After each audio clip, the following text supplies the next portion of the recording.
नमस्ते दोस्तों, स्वागत है आप सभी का स्टोरी ईडिल पर। मैं हूं आपकी होस्ट और आज मैं आपके लिए एक ऐसी दुनिया का दरवाजा खोलने वाली हूं जहां कदम रखते ही आपकी धड़कनें तेज हो जाएंगी। कैसे हैं आप सब? उम्मीद है सब मजे में होंगे। अच्छा दोस्तों, कभी सोचा है कि अगर ये दुनिया वैसी न होती जैसी हमें दिखती है? अगर रात के अंधेरे में चांद की दूधिया रोशनी किसी के अंदर छिपे एक ताकतवर रूह को जगा दे। जी हां, आज की हमारी कहानी एक ऐसी फैंटेसी दुनिया की है जहां राज चलता है वुल्व्स यानी भेड़ियों का। पर भाई, ये वो जंगल वाले भेड़िए नहीं हैं।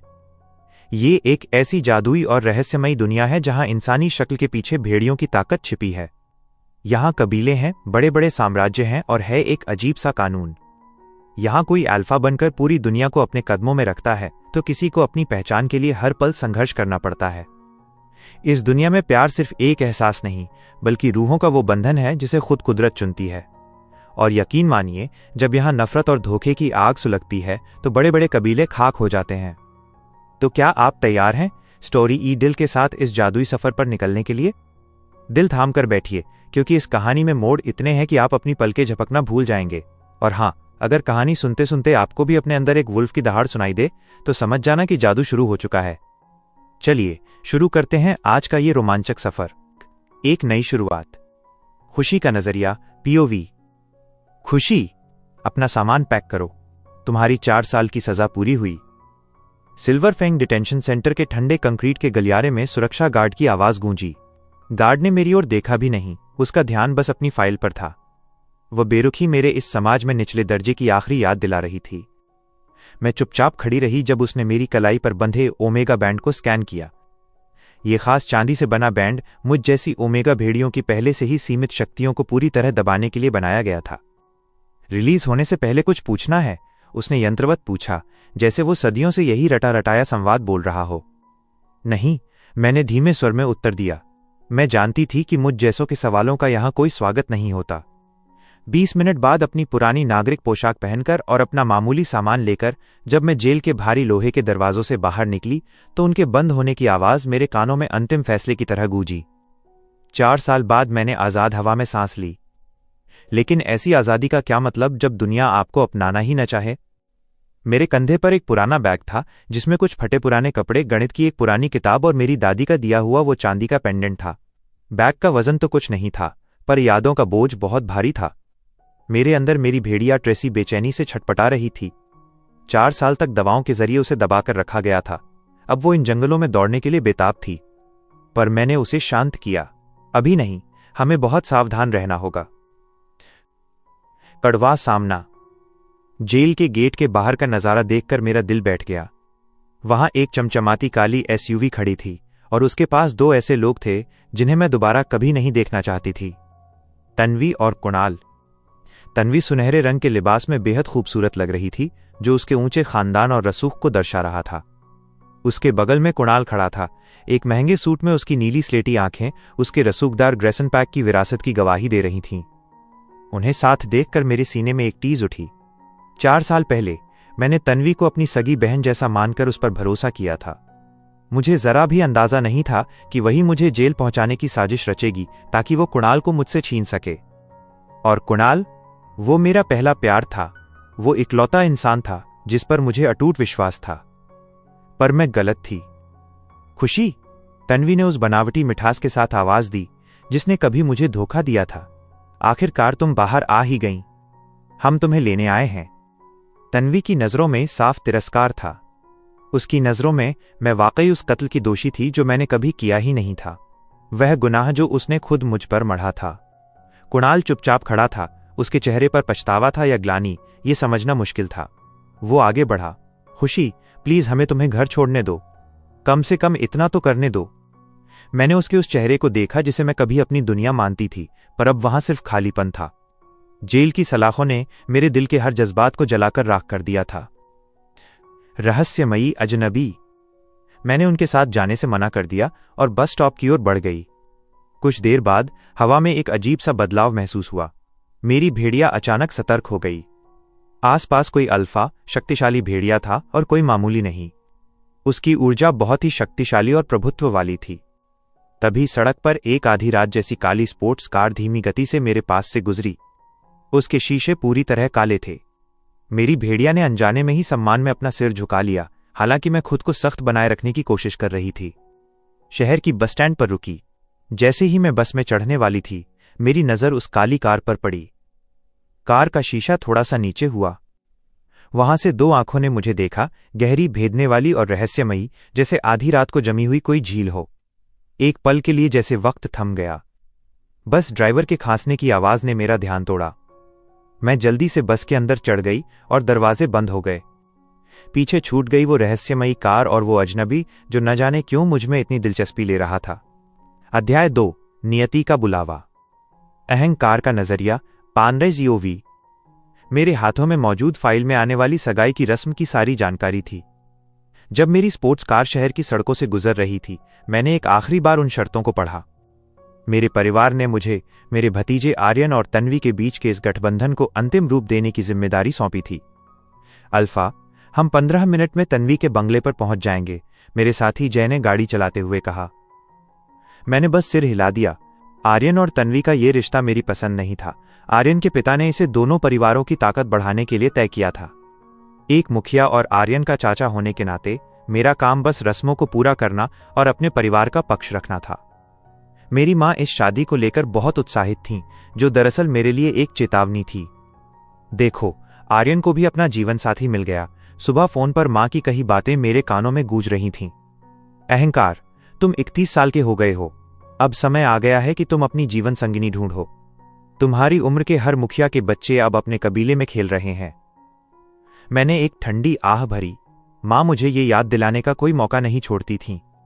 ज्यादातर लोग 25 की उम्र तक अपना साथी ढूंढ लेते हैं, पर मैं 31 की उम्र में भी अकेला था। काउंसिल में बातें शुरू हो गई हैं, उन्होंने आगे कहा था। बिना पत्नी के एक लीडर को अधूरा माना जाता है। लेकिन मैं अपनी जिद पर अड़ा था। मैं उस एक लड़की का इंतजार कर रहा था जिसे कुदरत ने सिर्फ मेरे लिए बनाया हो, मेरी रूह का आधा हिस्सा। वो पल, तभी अचानक कुछ हुआ। मेरे सीने में एक ऐसी हलचल हुई जिसे मैंने अपनी पूरी जिंदगी में महसूस नहीं किया था। मेरा दिल इतनी जोर से धड़कने लगा जैसे सीना चीरकर बाहर आ जाएगा। मेरे अंदर का भेड़िया ड्यूक अचानक ऐसी उग्रता के साथ जागा कि मैं सुन्न रह गया। हमारी साथी, वो मिल गई। वो विचार मेरे नहीं बल्कि ड्यूक के थे, जो पूरी तीव्रता के साथ मेरे दिमाग पर छा रहे थे। मेरी उंगलियों के नाखून मेरी मर्जी के बिना बाहर निकलने लगे। गाड़ी रोको, मेरी आवाज एक सख्त आदेश की तरह निकली। जय ने तुरंत ब्रेक मारे। अल्फा, क्या सब ठीक है? मैं जवाब नहीं दे सका। मैं अपने भेड़िए के उस पागलपन को काबू करने की कोशिश कर रहा था। ड्यूक हमेशा शांत रहता था, पर आज वो बेकाबू था। उसे ढूंढो, उसे हासिल करो, उसकी रक्षा करो। तभी उसकी खुशबू मुझ तक पहुंची, सर्दियों की ओस और रात में खिलने वाले फूलों जैसी एक भीनी महक। उस खुशबू ने मेरी सारी सोचने समझने की शक्ति खत्म कर दी। अल्फा, जय की चिंतित आवाज फिर सुनाई दी। मैं ठीक हूं, मैंने झूठ बोला। उस बस स्टॉप पर कोई है, क्या तुम उसे देख सकते हो? जय की नजरों ने उस लड़की का पीछा किया जो वहां अकेली खड़ी थी। इतनी दूर से भी मैं उसकी घबराहट महसूस कर सकता था। वो पुराने कपड़ों वाली लड़की? जी हां सर, पुराने कपड़ों वाली लड़की। जय के इन शब्दों ने मुझे बिना वजह गुस्सा दिला दिया। वो सिर्फ कोई लड़की नहीं थी, वो मेरी पूरी दुनिया थी। 31 साल के लंबे इंतजार के बाद आखिरकार मैंने अपनी किस्मत से जुड़ी उस साथी को ढूंढ लिया था। मैंने देखा कि बस स्टॉप पर बस रुकी। बस में चढ़ने से ठीक पहले उसने अपना सिर मेरी दिशा में घुमाया। उसकी चांदी जैसी स्लेटी आंखों ने सीधे मेरी आंखों में झांका। वो एक पल की नजर जैसे मेरे पूरे वजूद में बिजली दौड़ गई हो। ड्यूक मेरे अंदर जीत की खुशी में दहाड़ा। मैंने कार के हत्थे को इतनी जोर से पकड़ा कि वो टूट गया। हमारी है, आखिरकार मिल गई। ड्यूक चाहता था कि मैं अभी कार से बाहर कूद जाऊं और उसे सबके सामने अपना घोषित कर दूं, पर मेरे इंसानी दिमाग ने खुद को रोका। मैंने 31 साल इंतजार किया है। मैं इसे किसी सार्वजनिक तमाशे से खराब नहीं करना चाहता था। जब मैं उसे अपना बनाऊंगा तो वह अपनी मर्जी से मेरे पास आएगी। मुझे उसका शरीर, उसका मन, उसका भरोसा, सब कुछ चाहिए था, और उसके लिए मुझे सब्र रखना होगा। बस उसे लेकर आंखों से ओझल हो गई। जय, मैंने अपनी आवाज को काबू में करते हुए कहा, पता लगाओ कि वो लड़की कौन है। जी सर। जय ने कोई सवाल नहीं किया। और तन्वी के साथ मीटिंग? उसे रद्द कर दो, मैंने अपने नाखूनों को वापस खींचते हुए आदेश दिया। कह दो कि कुछ बहुत जरूरी काम आ गया है। हम कल मिलेंगे। जैसा आप कहें अल्फा। मुझे घर ले चलो, मुझे खुद को संभालने की जरूरत है। अपनी ही दुनिया में अजनबी। खुशी का नजरिया, पीओवी।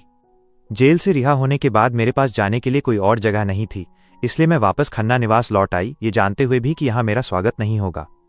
घर के लोगों का रूखा व्यवहार, तिरस्कार भरी नजरें और पीठ पीछे फुसफुसाहट, अब ये सब मेरी जिंदगी का हिस्सा बन चुके थे।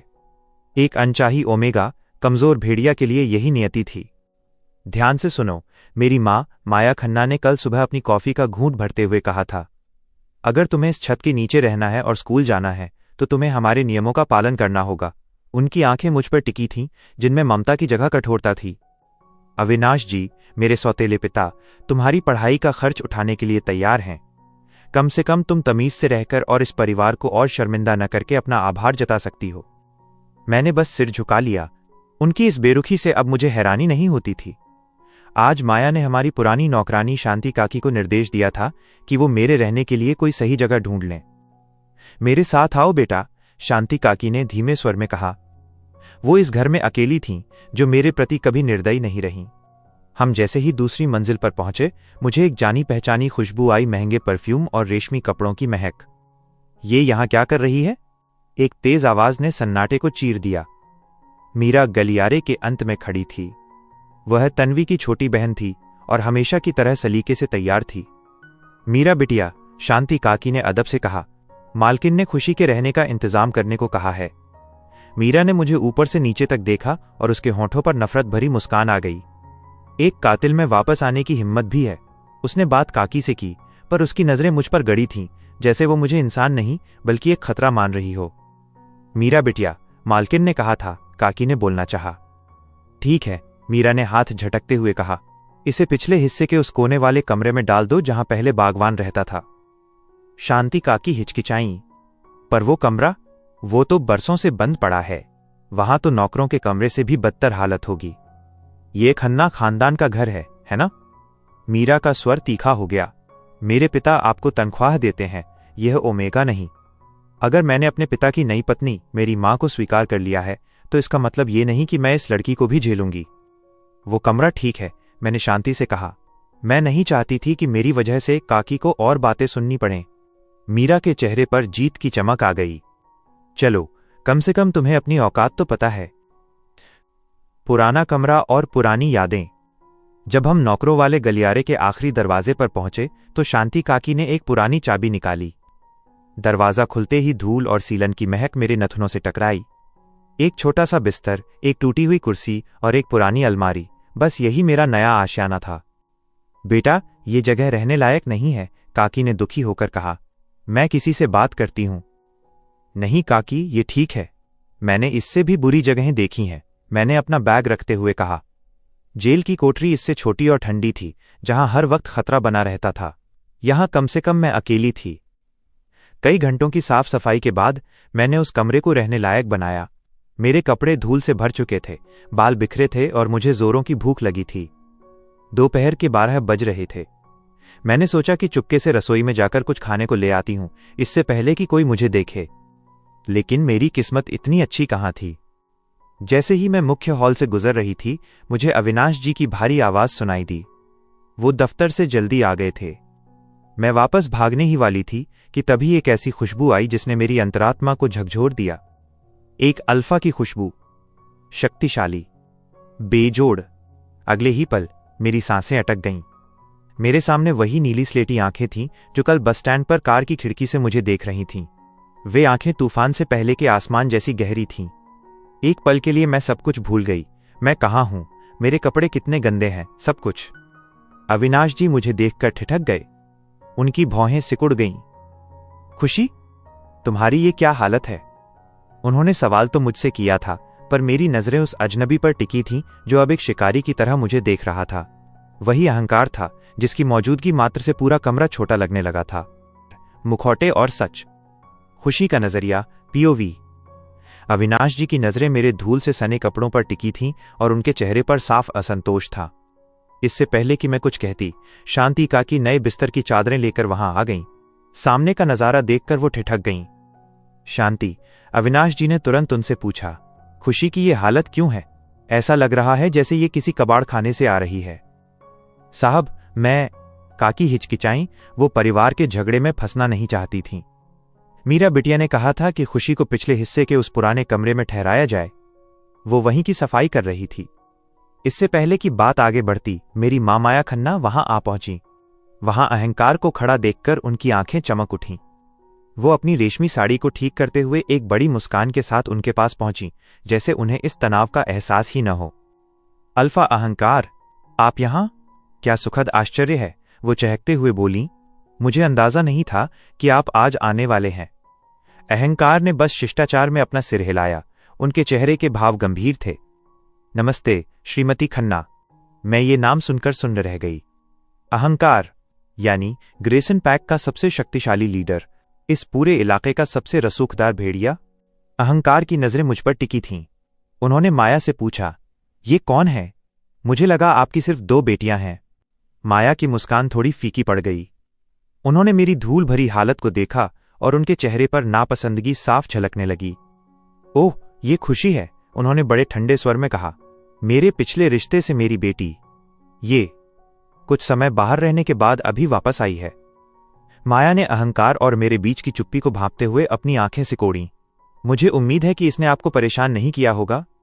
बिल्कुल नहीं, अहंकार ने सहजता से जवाब दिया, पर उनकी आंखों की गहराई कुछ और ही कह रही थी। लेकिन ऐसा लगता है कि आपके घर के कुछ मसले अभी सुलझने बाकी हैं। उनकी नजरों में कुछ खतरनाक सा चमक रहा था, एक शिकारी का गुस्सा जिसे वो बड़ी मुश्किल से काबू कर रहे थे। वो पास ही खड़े होकर सब देखने लगे। अविनाश जी का चेहरा शर्मिंदगी से लाल हो गया। उन्होंने कड़क आवाज में कहा, मीरा को अभी यहां बुलाओ। झूठ का पर्दाफाश। जल्द ही मीरा के सैंडलों की आवाज गलियारे में गूंजी। आप आ गए पापा? उसकी आवाज शहद जैसी मीठी थी, पर मुझे देखते ही उसकी आंखें हैरानी का नाटक करने लगीं। खुशी, तुम्हारी ये क्या हालत है? इतनी बेहतरीन एक्टिंग थी कि मेरा मन उसे तालियां देने का हुआ। क्या तुम बता सकती हो कि खुशी उस पुराने खंडहर जैसे कमरे में क्यों रह रही है? अविनाश जी ने शांत पर सख्त लहजे में पूछा। मीरा मासूमियत का नकाब पहनकर बोली, पुराना कमरा? मैंने तो ऐसा कभी नहीं कहा। शांति काकी का चेहरा सफेद पड़ गया। पर बिटिया, आपने ही तो कहा था कि।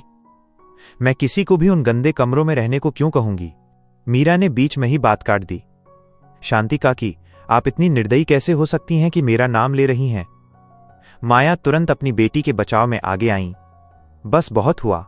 शांति, तुम अपना सामान पैक करो और अभी इसी वक्त यहां से चली जाओ। हमारे घर में झूठ बोलने वालों के लिए कोई जगह नहीं है।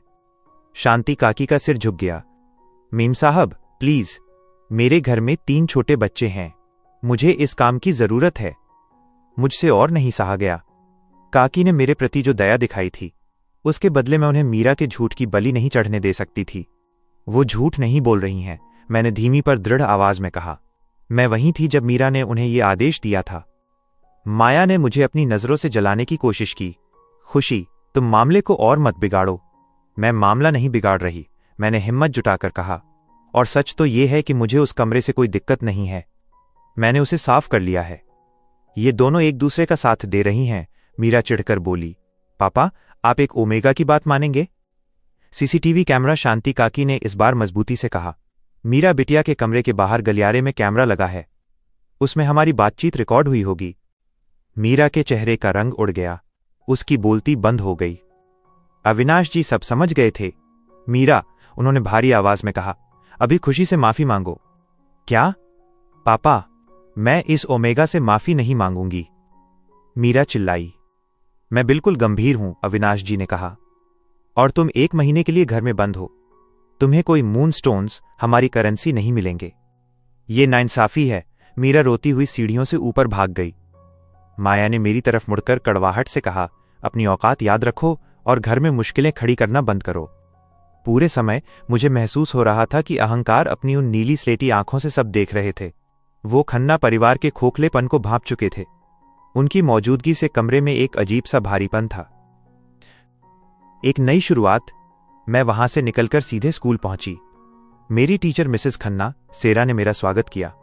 खुशी, तुम्हारी पुरानी पढ़ाई का रिकॉर्ड बहुत अच्छा है। खासकर मून साइकिल कैलकुलेशन में।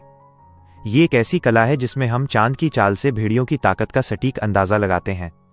दोपहर में जब लंच का समय हुआ, मुझे पता चला कि स्कूल कार्ड में मून स्टोन्स डलवाने होंगे।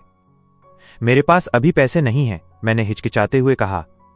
टीचर ने स्थिति को समझा और मुझे 10 छोटे चमकदार पत्थर दिए। ये तुम्हारे पहले हफ्ते के लिए काफी होंगे। स्कूल में तुम जैसे छात्रों के लिए मदद के प्रोग्राम है।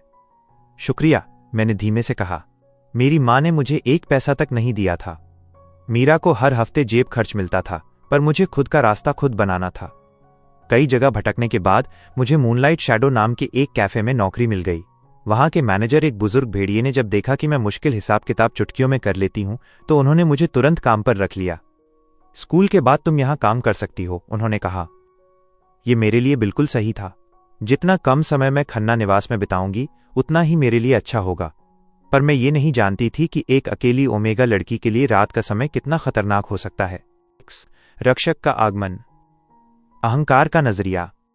वो सिर्फ कोई मामूली ओमेगा नहीं है, मैंने खुशी से अपनी नजरें हटाए बिना जवाब दिया। उसके चलने के अंदाज में एक ठहराव था, एक ऐसा आत्मविश्वास जो बिना किसी दिखावे के भी मेरा ध्यान अपनी ओर खींच रहा था। माधव थोड़ा आगे झुका और कैफे की ओर देखने लगा। कुछ देर गौर से देखने के बाद उसने कंधे उचकाकर पीछे की ओर रुख किया। मुझे तो कुछ खास नहीं दिख रहा, बस एक सिल्वर आंखों वाली ओमेगा लड़की है जो नौकरी कर रही है। उसने अपनी ड्रिंक का घूंट भरा। पर यह जरूर मानूंगा कि वो दिखने में काफी सुंदर है। मैंने कोई जवाब नहीं दिया। मेरी एकाग्रता तब और बढ़ गई जब मैंने देखा कि 2 भेड़िए खुशी की मेज की ओर बढ़ रहे हैं। उनकी चाल ढाल बता रही थी कि वे मुसीबत खड़ी करने वाले हैं। माधव ने एक लंबी आह भरी। अविश्वसनीय, तुम मुझे बरसों बाद बाहर लाए हो और यहां आकर मुझे नजरअंदाज कर रहे हो ताकि तुम एक वेटर को घूर सको। मैं अचानक खड़ा हो गया। फर्श पर मेरी कुर्सी के खिसकने की तेज आवाज हुई। अहंकार? माधव की आवाज में हैरानी थी।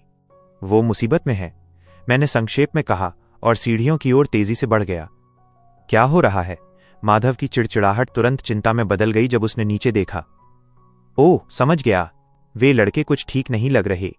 मैं नीचे जा रहा हूं, मैंने बाहर निकलते हुए कहा। रुको, मैं भी आ रहा हूं। माधव मेरे पीछे आया।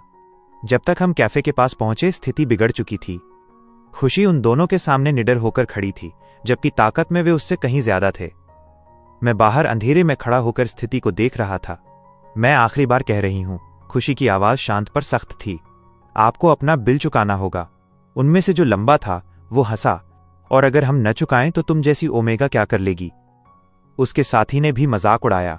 शायद ये रक्षकों को बुलाएगी, जैसे कि वे एक ओमेगा की शिकायत पर यहां दौड़े चले आएंगे। खुशी बिल्कुल नहीं डरी। इस पूरे इलाके में कैमरे और गार्ड तैनात हैं। अगर आपने पैसे नहीं दिए तो मुझे मदद मांगनी पड़ेगी। लंबे वाले का चेहरा गुस्से से लाल हो गया। एक ओमेगा होकर मुझे धमकी दे रही है। वो दहाड़ा और उसने हाथ ऊपर उठाया। तुझे तेरी औकात मैं समझाता हूं।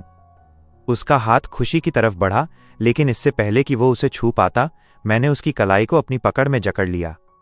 किसकी हिम्मत हुई बीच में आने की? वो चिल्लाया और गुस्से में पीछे मुड़ा। जैसे ही हमारी नजरें मिलीं, उसके शब्द गले में ही अटक गए। मुझे पहचानते ही उसके चेहरे का रंग उड़ गया। उसके पैर कांपने लगे और डर की गंध उससे साफ आने लगी। अल्फा अहंकार, वो हकलाया। उसकी सारी बहादुरी एक पल में खत्म हो गई। क्या कोई समस्या है? मैंने ठंडे स्वर में पूछा। नहीं अल्फा, वो जल्दी जल्दी अपना बटुआ निकालते हुए बोला। बस एक गलत फहमी थी। हम बस पैसे देने ही वाले थे। उन्होंने मेज पर नोट फेंके और वहां से भागने की कोशिश करने लगे। रुको, मेरा एक आदेश हवा में गूंजा और वे वहीं जम गए। मैंने अपने गार्ड्स को मानसिक संकेत भेजा। कुछ ही क्षणों में 2 रक्षक वहां पहुंच गए। इन दोनों को हिरासत केंद्र ले जाओ, मैंने आदेश दिया। एक ओमेगा को धमकाने और शांति भंग करने के लिए इन पर कबीले के कानून के हिसाब से कार्रवाई करो। जब रक्षक उन्हें ले जा रहे थे, मैंने अपनी आवाज थोड़ी ऊंची की ताकि आसपास के लोग सुन सकें। ये सभी के लिए एक चेतावनी है। हमारे कानून सबके लिए बराबर हैं। मेरे इलाके में किसी को भी परेशान करना बर्दाश्त नहीं किया जाएगा, खासकर उन्हें जिन्हें आप खुद से कमजोर समझते हैं। मैंने अपनी नजरें खुशी की ओर घुमाईं। वो बड़ी शांति से खड़ी थी। उसकी आंखें बिना किसी डर के मेरी आंखों में झांका रही थीं।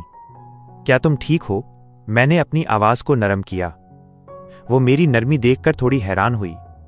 जी, मदद के लिए शुक्रिया अल्फा अहंकार। उसने बड़े सम्मान के साथ बात की। मैंने बस सिर हिलाया और वापस माधव के पास चला गया। माधव मेरे साथ सीढ़ियां चढ़ते हुए बोला, ये सब क्या था? महान अहंकार खन्ना कब से छोटे मोटे झगड़ों में पड़ने लगे? मैंने तुरंत जवाब नहीं दिया। तुम आज बहुत अजीब व्यवहार कर रहे हो।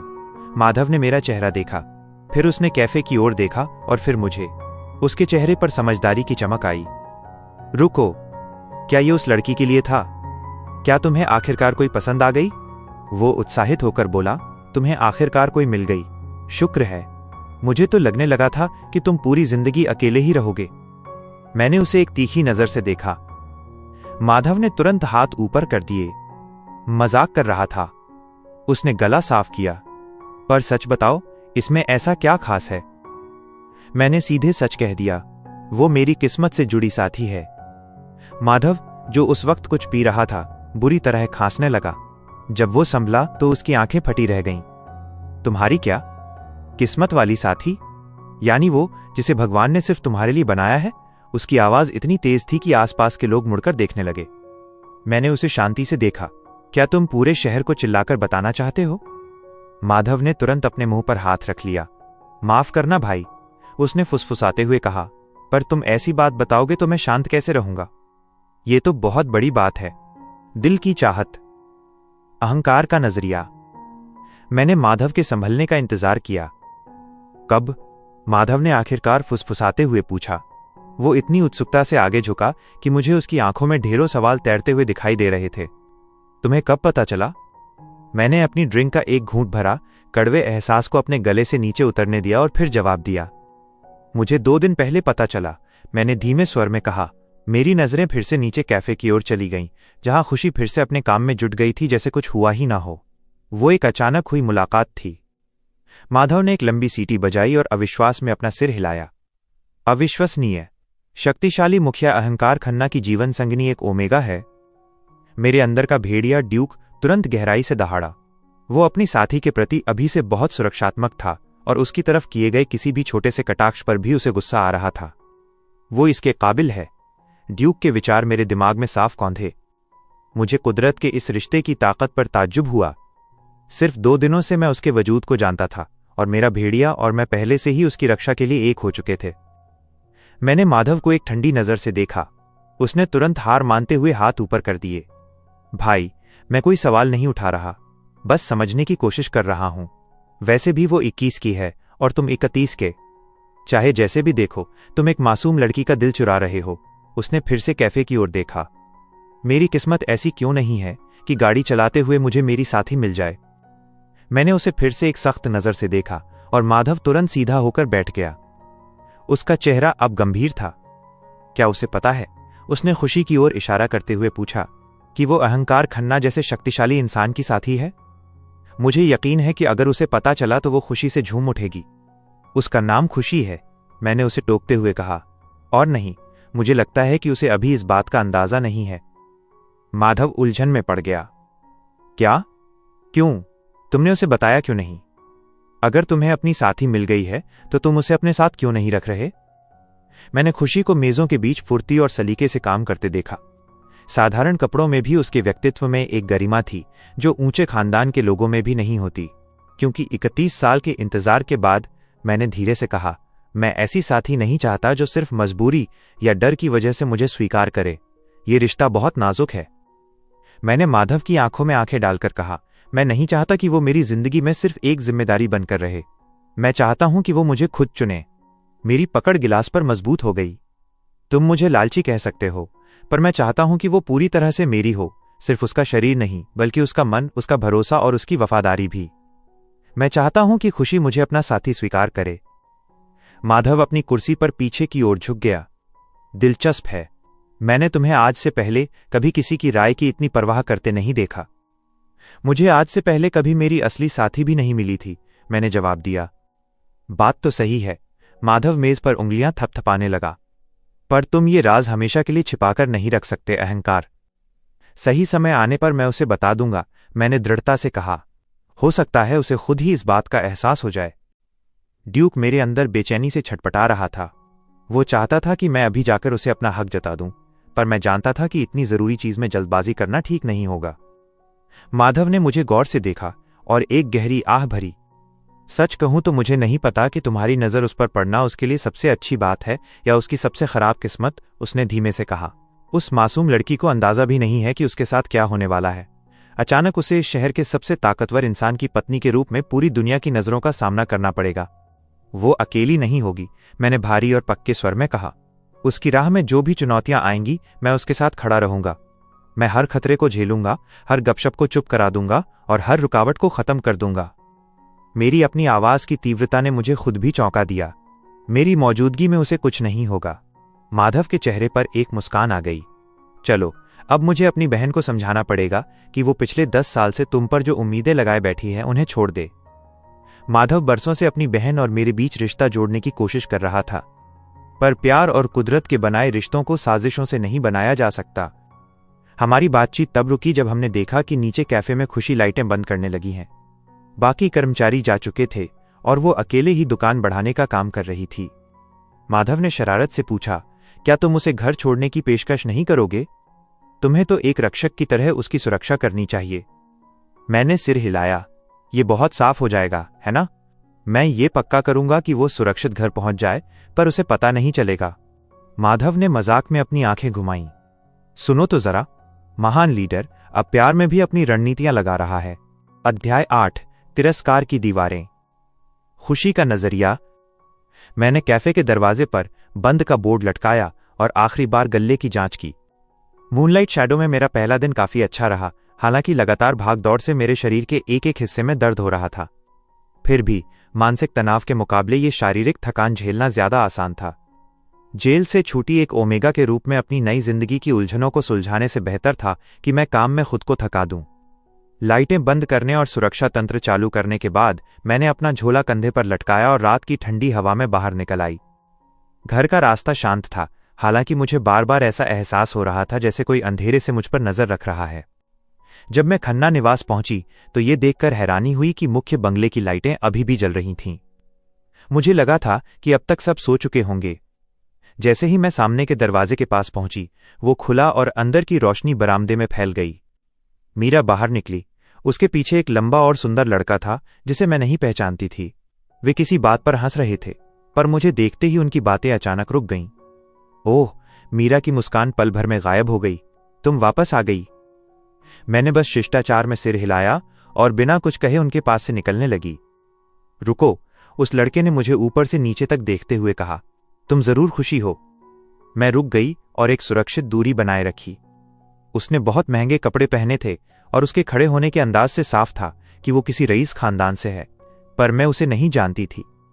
मीरा, उसने अपनी नजरें मुझ पर टिकाए रखते हुए कहा, यही तुम्हारी सौतेली मां की ओमेगा बेटी है? ये तो तुम्हारी बताई बातों से कहीं ज्यादा सुंदर है। मीरा का चेहरा जलन से लाल हो गया। हां, यही है। उस लड़के ने हाथ आगे बढ़ाया। मैं अक्षत कोहली हूं। तुमसे मिलकर खुशी हुई। मैंने हाथ नहीं मिलाया। माफ कीजिए, मुझे अंदर जाना है। इतनी जल्दी क्या है? उसकी मुस्कान और चौड़ी हो गई। हम बस बगीचे में टहलने जा रहे थे। क्या तुम हमारे साथ चलोगी? नहीं शुक्रिया, मैंने बिना किसी भाव के जवाब दिया। मुझे महसूस हो रहा था कि अक्षत का पूरा ध्यान मुझ पर है, जिससे मीरा का गुस्सा और बढ़ रहा था। फिर कभी सही, उसने ऐसे लहजे में कहा जैसे उसे पूरा यकीन हो कि हम दोबारा जरूर मिलेंगे। मैंने कोई जवाब नहीं दिया और चुपचाप घर के अंदर चली गई। अपमान और इल्जाम। 10 मिनट बाद जब मैं अपने छोटे से कमरे से जुड़े बाथरूम में कपड़े सुखा रही थी, अचानक मुख्य दरवाजा जोर से बंद होने की आवाज आई। भारी कदमों की आहट सीढ़ियों से ऊपर आई और मेरा दरवाजा बिना किसी दस्तक के धड़धड़ाते हुए खुला। मीरा वहां खड़ी थी, उसकी आंखों में गुस्सा उबल रहा था। तुम्हारी दिक्कत क्या है? मैंने उसे देखे बिना अपना काम जारी रखा। किस बारे में बात कर रही हो? भोली मत बनो, वह फुफकारी। तुम जानबूझकर उसी वक्त घर आई जब तुम्हें पता था कि अक्षत यहां होगा। मैं उसकी ओर मुड़ी और शांति से कहा, मैं काम खत्म करके घर आई हूं, बस इतनी सी बात है। झूठ। मीरा मेरे कमरे के अंदर घुस आई। तुम्हें पता था कि अक्षत आज हमारे घर आने वाला है और तुमने जानबूझकर अपनी एंट्री का समय उसके साथ टकराने के लिए चुना। यह इल्जाम इतना बेतुका था कि मुझे हंसी आने लगी। मुझे कैसे पता होता कि वो यहां आने वाला है? तुम उसे मुझसे छीनना चाहती हो, वो अपनी ही धुन में बोलती रही। ठीक वैसे ही जैसे तुमने आर्यन को तन्वी से छीनने की कोशिश की थी। यह सुनकर मुझे अंदर तक चोट पहुंची, पर मैंने उसे जाहिर नहीं होने दिया। मुझे अक्षत कोहली या किसी और में कोई दिलचस्पी नहीं है। अब कृपया मेरे कमरे से बाहर निकलो। उससे दूर रहना, मीरा ने मेरी नाक के पास उंगली ले जाकर चेतावनी दी। तुमने मेरे पिता को बेवकूफ बना लिया होगा, पर मैं जानती हूं कि तुम क्या हो, एक अपराधी ओमेगा जिसे अपनी औकात नहीं पता। उसके जाने के बाद मैं थककर बिस्तर पर गिर गई। एक ही दिन में मुझ पर 2 बार चोरी का इल्जाम लगा, पहले एक कंगन का और अब किसी के प्यार का, जबकि मुझे इनमें से कुछ भी नहीं चाहिए था। पुराने गद्दे पर लेटे हुए मैं छत को ताकती रही। मुझे याद आया कि मेरी टीचर मिसेज खन्ना ने बताया था कि स्कूल में छात्रों के लिए मुफ्त हॉस्टल की सुविधा है। मुझे जल्द से जल्द वहां जाने के बारे में सोचना होगा। खन्ना निवास में रहना अब असहनीय होता जा रहा था। अपनी आंखें बंद करते ही मेरे जहन में अचानक अहंकार का चेहरा आ गया, वो पल जब उसने कैफे में मेरी रक्षा की थी। उसकी वे गहरी आंखें और वह रौबदार व्यक्तित्व। मुझे हैरानी थी कि उसके जैसा शक्तिशाली इंसान मुझ जैसी एक ओमेगा की मदद क्यों करेगा। कड़वा सच, रविवार की दोपहर मैंने कैफे के मैनेजर से अपने पहले हफ्ते की कमाई ली। मैंने तुरंत योजना बनाई कि इसे सबसे पहले मैं 2 जोड़ी साफ कपड़े खरीदूंगी और फिर मिसेज खन्ना से लिए हुए पैसे लौटाऊंगी। सस्ते बाजार से खरीदारी करने के बाद मैं मिसेज खन्ना के दफ्तर पहुंची। जैसे ही मैंने दरवाजा खटखटाने के लिए हाथ उठाया, अंदर से आती तेज आवाजों ने मुझे रोक दिया। उस खुशी का यहां कोई स्थान नहीं है, एक पुरुष की आवाज गूंजी। आपने कचरे के ढेर से उठाकर इसे यहां भर्ती कर लिया है सारा। हर छात्र को शिक्षा का अधिकार है मिस्टर खन्ना, मिसेज खन्ना ने दृढ़ता से जवाब दिया। वो अपराधी रह चुकी है। क्या आपको अंदाजा है कि इससे हमारे स्कूल की बदनामी होगी? एक सड़ा हुआ सेब पूरी टोकरी खराब कर देता है। बहुत हुआ मिसेज शर्मा, मिसेज खन्ना ने कहा। प्रिंसिपल ने उसे अनुमति दी है। खुशी अब मेरी क्लास की छात्रा है और आपको उसे इस तरह आंकने का कोई हक नहीं है। मिसेज शर्मा, मैं पहचान गई, ये क्लास 19 की टीचर थीं, जहां अमीर और ऊंचे तबके के बच्चे पढ़ते थे। तभी आपकी क्लास के छात्र इतना बुरा प्रदर्शन करते हैं, मिसेज शर्मा ने ताना मारा। जब टीचर ही अपनी क्लास में कचरा जमा करेगी तो यही होगा। मेरी बात लिख कर ले लो, तुम्हें इस फैसले पर पछतावा होगा। मैंने जोर से दरवाजा खटखटाया ताकि उनकी बहस रुक जाए। अंदर अचानक सन्नाटा छा गया।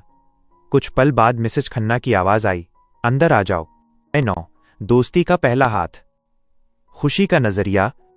मैंने दरवाजा धकेला तो देखा कि मिसेस खन्ना अपनी मेज के पीछे खड़ी थीं। उनका चेहरा गुस्से से लाल था। उनके सामने मिसेस शर्मा हाथ बांधकर खड़ी थीं और उनके होंठ नफरत में भिजे हुए थे। मुझे देखते ही दोनों ठिठक गईं। मिसेस खन्ना ने खुद को सबसे पहले संभाला। उनकी आंखों में हैरानी की जगह अब चिंता थी। खुशी, मुझे आज तुम्हारे आने की उम्मीद नहीं थी। मिसेस शर्मा ने मुझे हिकारत भरी नजरों से ऊपर से नीचे तक देखा। उनके चेहरे पर ऐसे भाव थे जैसे उनके पास कोई अप्रिय गंध आ गई हो। बिना एक शब्द बोले वे मेरे पास से निकल गईं और निकलते समय जानबूझकर अपना कंधा मेरे कंधे से टकराया। उनके जाने के बाद मिसेज खन्ना के कंधे ढीले पड़ गए। तुमने कितना सुना? उन्होंने धीमे से पूछा। काफी कुछ, मैंने सच स्वीकार किया। कृपया उनकी बातों को दिल पर मत लगाना, उन्होंने मुझे बैठने का इशारा करते हुए कहा। यहां कुछ लोग सामाजिक हैसियत को लेकर बहुत संकीर्ण सोच रखते हैं। मैंने अपना सिर हिलाया। मेरी आवाज उम्मीद से कहीं ज्यादा स्थिर थी। कोई बात नहीं मैम, मैंने इससे भी बुरा सुना है। मुझे अपनी क्लास में जगह देने के लिए आपका शुक्रिया, मैंने धीमे से कहा। मिसेज खन्ना की आंखों में नरमी आ गई। जो बीत गया उसे पीछे छोड़ देना चाहिए, अब आगे देखने का समय है। मैंने अपनी जेब में हाथ डाला और सावधानी से वो चमकदार पत्थर बाहर निकाला। मैं ये आपको वापस करना चाहती थी। जब मैंने वो छोटा चमकता हुआ पत्थर उनकी हथेली पर रखा तो वे मुस्कुरा दीं। खुशी, तुम्हें इसे लौटाने की जरूरत नहीं है। मैं इसे स्वीकार नहीं कर सकती, मैंने दृढ़ता से कहा। यह बहुत कीमती है, मैंने थोड़ा हिचकिचाते हुए आगे कहा। लेकिन आपकी दयालुता मेरे लिए शब्दों से कहीं ज्यादा बढ़कर है। वे कुछ और कहना चाहती थीं, लेकिन मेरी आंखों में पक्का इरादा देखकर चुप हो गईं। उन्होंने सिर हिलाते हुए पत्थर को अपनी मुट्ठी में बंद कर लिया। मैम, हॉस्टल के बारे में, मैंने अपनी बात जारी रखी। आपने बताया था कि स्कूल में छात्रों के लिए मुफ्त हॉस्टल की सुविधा है। क्या मैं उसके लिए अर्जी दे सकती हूं? मिसेस खन्ना के चेहरे पर समझदारी भरी मुस्कान आई। बिल्कुल, लड़कियों के हॉस्टल में अभी कई कमरे खाली हैं। सुविधाएं साधारण हैं लेकिन साफ सुथरी हैं। उन्होंने अपनी मेज की दराज खोलते हुए कहा, अगर तुम चाहो तो मैं अभी कागजी कार्रवाई में तुम्हारी मदद कर सकती हूं। मेरे मन का बोझ हल्का हो गया। ये बहुत अच्छा होगा, शुक्रिया। काम 20 मिनट से भी कम समय में हो गया। उसी शाम मुझे हॉस्टल में कमरा मिल गया। खन्ना निवास से निकलना हॉस्टल की मंजूरी मिलने से भी ज्यादा आसान था। मेरे पास सामान ही कितना था, सब कुछ एक झोले में समा गया। जब मैंने मां को बताया कि मैं हॉस्टल जा रही हूं तो उन्होंने बस हाथ हिलाकर बेरुखी से कहा, सबके लिए अच्छा ही है बला टली। उन्होंने एक बार भी नहीं पूछा कि मैं क्यों जा रही हूं या मैं सुरक्षित रहूंगी या नहीं। खैर, मुझे उनसे इससे ज्यादा की उम्मीद भी नहीं थी। एक नई सुबह। अगली सुबह मैं रोज की तुलना में जल्दी क्लास पहुंच गई। स्कूल के गलियारे इस वक्त शांत थे। मिसेस खन्ना ने मेरी पिछली जिंदगी को राज रखने की बहुत कोशिश की थी, लेकिन फिर भी छात्र मुझे एक अजूबे की तरह देखते थे। 21 साल की एक ओमेगा जो किशोरों के साथ स्कूल खत्म करने की कोशिश कर रही थी, फुसफुसाहटें मेरा हर जगह पीछा करती थीं। जैसे ही मैं क्लास के आखिरी कोने में अपनी सीट की ओर बढ़ी, मेरे कदम ठिठक गए। कुछ बदल गया था। मेरी वो अकेली मेज, जिसे दूसरों से ऐसे दूर रखा गया था जैसे मुझे कोई छूत की बीमारी हो, अब अकेली नहीं थी। मेरे बराबर वाली खाली मेज पर अब किताबों का ढेर लगा था और कुर्सी पर एक गुलाबी झोला टंगा था। मैं उलझन में पड़ गई। पहले दिन मिसेस खन्ना ने मुझे जानबूझकर पीछे बिठाया था ताकि दूसरे छात्रों को मुझसे दिक्कत न हो। कोई भी मुजरिम ओमेगा के बगल में नहीं बैठना चाहता था, पर अब किसी ने उस खाली जगह पर कब्जा कर लिया था। हमारे पास बैठने की हिम्मत किसने की?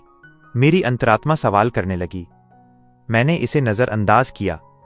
शायद किसी ने मजाक किया होगा, सामान यहां रख दिया ताकि बाद में शोर मचा सके कि उसे मेरे साथ नहीं बैठना। मैं अपनी सीट पर बैठ गई और पुरानी पढ़ाई दोहराने लगी। धीरे धीरे क्लास भरने लगी। छात्र मुझे देखते ही फुसफुसाने लगते, पर मैंने अपना सिर झुकाए रखा। तो देखो कौन अभी तक यहीं है, एक तीखी आवाज ने मेरा ध्यान भटकाया। बूढ़ी ओमेगा ने अभी तक स्कूल नहीं छोड़ा। मैंने सिर उठाकर देखा तो सामने एक लड़की खड़ी थी जिसके साथ उसकी 2 सहेलियां थीं। मुझे समझ नहीं आता कि तुम्हारी उम्र के लोगों को सामान्य छात्रों के साथ क्यों रहने देते हैं, उसने मुझे नफरत से देखते हुए कहा। तुम्हें तो बड़ों वाली क्लास में होना चाहिए था। 4 साल स्कूल से बाहर रहना बहुत बड़ी बात होती है। मैं चुप रही, जिससे वो और चिढ़ गई। मैं तुमसे बात कर रही हूं ओमेगा। उसे तुम्हारी बातों में कोई दिलचस्पी नहीं है, पीछे से एक साफ आवाज आई। तो बेहतर होगा कि तुम समझ जाओ। वे तीनों लड़कियां मुड़ीं। एक छोटे कद की लड़की जिसके घुंघराले बाल और चमकती आंखें थीं, किताबों का ढेर लिए उनके पास से गुजरी। उसके चेहरे पर एक ऐसी मुस्कान थी जो इस तनाव भरे माहौल में बिल्कुल अलग लग रही थी। तुमसे किसने पूछा? उस लड़की ने पलटकर जवाब दिया। किसी ने नहीं, नई लड़की ने मुस्कुराते हुए कहा। ठीक वैसे ही जैसे किसी ने तुम्हारी राय नहीं मांगी थी कि किसे कहां होना चाहिए। सामने वाली लड़की का चेहरा गुस्से से लाल हो गया। क्या तुम सच में मुझसे दुश्मनी मोल लेना चाहती हो? अंजलि, उसकी एक सहेली ने उसे टोकते हुए धीरे से कहा। भूलना मत, ये प्रिंसिपल सर की भतीजी है। अंजलि ठिठक गई, पर जल्दी ही संभलते हुए बाल झटककर बोली, जो भी हो, ये मेरे वक्त के काबिल नहीं है। वे तीनों क्लास के दूसरी तरफ अपनी सीटों पर चली गईं। घुंघराले बालों वाली लड़की मेरी तरफ मुड़ी और ऐसे मुस्कुराई जैसे कुछ हुआ ही न हो। नमस्ते, मैं मानवी हूं, उसने अपना हाथ आगे बढ़ाते हुए कहा। अध्याय 10, संदेह और दोस्ती। खुशी का नजरिया। मैं अपने सामने बढ़े हुए उस हाथ को देखती रही जैसे जड़ हो गई हूं। 4 साल की तन्हाई और लोगों के रूखे व्यवहार के बाद किसी की सच्ची दयालुता भी मुझे पराई और शक के लायक लग रही थी। लेकिन मानवी के सहज अंदाज ने मेरी हिचकिचाहट को तोड़ दिया। मैंने अपना हाथ आगे बढ़ाया और उससे हाथ मिलाया। खुशी खन्ना, मैंने धीमे से कहा, मदद के लिए शुक्रिया। अरे, इसमें क्या बड़ी बात है? मानवी धप से मेरे बगल वाली सीट पर बैठ गई। मैं उसे हैरानी से देखती रही। तुमने यहां बैठने के लिए कहा? मानवी मुस्कुराई। हां, तुम मुझे अपनी पिछली पार्टनर से कहीं ज्यादा दिलचस्प लगी। तुम मेरे पास क्यों बैठना चाहती हो? मैंने सीधे पूछा। तुम्हें पता है कि लोग मेरे बारे में क्या कहते हैं? मानवी ने कंधे उचका दिए। लोग बहुत कुछ कहते हैं, ज्यादातर बकवास होती है। उसने अपनी मेज पर रंग बिरंगे पेन और कॉपियां सजानी शुरू कर दीं। वैसे भी मेरी मां हमेशा कहती हैं कि दूसरों की अफवाहों पर यकीन करने के बजाय इंसान को खुद अपनी राय बनानी चाहिए। उसकी नजर मेरी आधी भरी हुई वर्कशीट पर पड़ी और उसकी आंखें फैल गईं। वाह, तुम तो चांद की इन गणनाओं में बहुत माहिर हो। सच में बहुत अच्छी। मैं तो इस मामले में बिल्कुल बेकार हूं, मानवी ने अपने खाली कागज की ओर इशारा करते हुए स्वीकार किया। सच कहूं तो ये चांद की कलाएं मेरे लिए किसी प्राचीन पहेली जैसी हैं जो मुझे कभी समझ नहीं आती। उसने मेरी कॉपी और फिर अपनी खाली कॉपी को नई उम्मीद के साथ देखा। ओह, भगवान का लाख लाख शुक्र है, अब शायद मैं इस क्लास में बच पाऊंगी। तुम मेरी रक्षक हो, खुशी। तुम्हें यहां बैठने की जरूरत नहीं है, मैंने सावधानी से कहा। लोग तुम्हारे साथ भी अलग तरह से पेश आने लगेंगे, तुम्हें अकेला कर देंगे। मानवी ने हाथ हिलाकर बात टाल दी, जैसे उसे इस बात की कोई परवाह न हो। मजाक कर रही हो? ये तो और भी अच्छी बात है, उसने अपनी आवाज धीमी करके रहस्यमयी अंदाज में कहा। सच तो यह है कि मुझे बस सुकून से अपनी नींद पूरी करनी है, बिना किसी के टोकने के। मेरा यकीन करो, मैंने ये सोच समझकर किया है। इससे पहले कि मैं कुछ कहती, मिसेस खन्ना क्लास में आ गईं और सबको शांत होने को कहा। मैंने अपना ध्यान सामने की तरफ लगाया, पर इस अचानक हुए बदलाव से मैं अब भी थोड़ी उलझन में थी। एक पार्टनर, एक शायद दोस्ताना पार्टनर। मुझे समझ नहीं आ रहा था कि मैं उसका शुक्रगुजार हूं या उस पर शक करूं। सावधान रहो, मेरी अंतरात्मा ने पीछे से चेतावनी दी। बिना किसी मतलब के कोई इतना अच्छा नहीं होता। और वो सही थी। मैंने ये सबक बड़ी कड़वाहट के साथ सीखा था। 4 साल पहले तन्वी भी ऐसी ही सहेली थी, राज बांटना, साथ में हंसना, हमेशा साथ निभाने के वादे करना। मैंने उस पर पूरा भरोसा किया था, अपना दिल खोलकर रख दिया था। और फिर जैसे ही मैं उसके और आर्यन के बीच का कांटा बनी, उसने ही मुझे तबाह करने की साजिश रची। उस धोखे ने मुझे एक महंगा सबक सिखाया था। हर मुस्कान के पीछे नुकीले दांत छिपे हो सकते हैं, हर दयालु व्यवहार एक जाल हो सकता है। मैंने मानवी के हंसमुख चेहरे को देखा, जो अपने पेन सजा रही थी। वो सच्ची लग रही थी, जिससे मुझे अपने शक पर थोड़ा बुरा भी लगा, पर तन्वी भी ऐसी ही लगती थी। अपने वादे के मुताबिक मानवी लेक्चर शुरू होने के 15 मिनट के भीतर ही ऊँघने लगी। जब तक मिसेस खन्ना भेड़ियों की ऊर्जा पर चांद के असर के बारे में समझा रही थी, मानवी अपनी बाहों पर सिर रखकर गहरी नींद में सो चुकी थी। मिसेस खन्ना ने क्लास खत्म होने का ऐलान किया तो मानवी इतनी जोर से हड़बड़ाकर उठी कि लगभग अपनी कुर्सी से गिरते गिरते बची। क्या मैंने कुछ मिस किया? उसने अपनी आस्तीन से मुंह का कोना पोंछते हुए बड़बड़ाया। बस पूरी क्लास, मैंने जवाब दिया और एक छोटी सी मुस्कान को आने से नहीं रोक पाई। मानवी ने अजीब तरह से अपना सिर खुजलाया। बस कल रात नींद पूरी नहीं हुई थी। मिसेस खन्ना ने हमें चांद की कलाओं और भेड़ियों के अलग अलग वर्गों पर उनके प्रभाव की गणना करने का काम दिया। मेरे लिए यह काम आसान था। मैंने अल्फा, बीटा और ओमेगा की ऊर्जा के उतार चढ़ाव वाले फॉर्मूले जल्दी जल्दी हल कर लिए। जब मैंने काम खत्म करके सिर उठाया तो देखा कि मानवी को क्लास की कम से कम 5 लड़कियों ने घेर रखा था। जैसा कि मुझे डर था कि उसे अकेला कर दिया जाएगा, उसके उलट मानवी सबके आकर्षण का केंद्र बनी हुई थी। लड़कियां उसकी मेज के चारों ओर झुकी हुई थीं, फुसफुसा रही थीं और खिलखिला रही थीं। उनकी बातचीत के कुछ हिस्से मेरे कानों में पड़े।